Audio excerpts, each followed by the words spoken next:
বাংলাদেশের অন্তর্বর্তী সরকারের প্রধান উপদেষ্টা অধ্যাপক মোহাম্মদ ইউনূস পদত্যাগ করতে পারেন এমন খবর পেয়ে তার সঙ্গে দেখা করেছেন জাতীয় নাগরিক পার্টি এনসিপির আহ্বায়ক নাহিদ ইসলাম।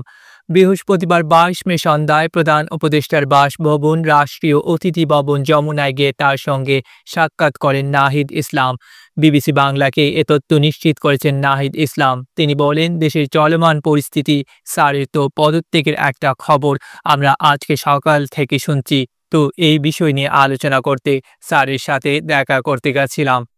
প্রধান উপদেষ্টা দেশের চলমান পরিস্থিতিতে কাজ করতে পারবেন না এমন শঙ্কা প্রকাশ করেছেন বলে জানিয়েছেন নাহিদ ইসলাম।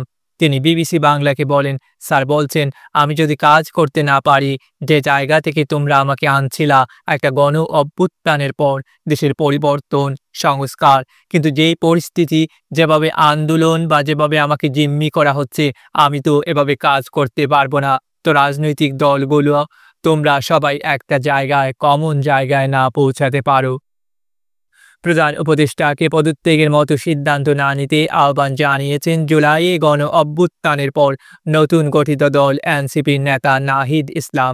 নাহিদ ইসলাম প্রধান উপদেষ্টাকে বলেছেন, আমাদের গণ অভ্যুত্থানের আকাঙ্ক্ষা এবং জাতীয় নিরাপত্তা ও দেশের ভবিষ্যৎ সব কিছু মিলিয়ে উনি যাতে শক্ত থাকেন এবং সবগুলো দলকে নিয়ে যাতে ঐক্যের জায়গায় থাকেন, সবাই তার সাথে আশা করি কোঅপারেট করবেন।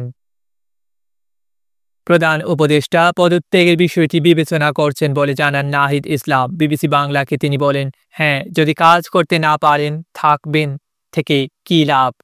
এই আলোচনার পরে প্রধান উপদেষ্টা নাহিদ ইসলামকে জানিয়েছেন পদত্যাগের বিষয়ে ভাবছেন তিনি। উনি বলছেন, উনি এ বিষয়ে ভাবতেছেন। ওনার কাছে মনে হয়েছে পরিস্থিতি এরকম যে তিনি কাজ করতে পারবেন না, বলেন নাহিদ ইসলাম।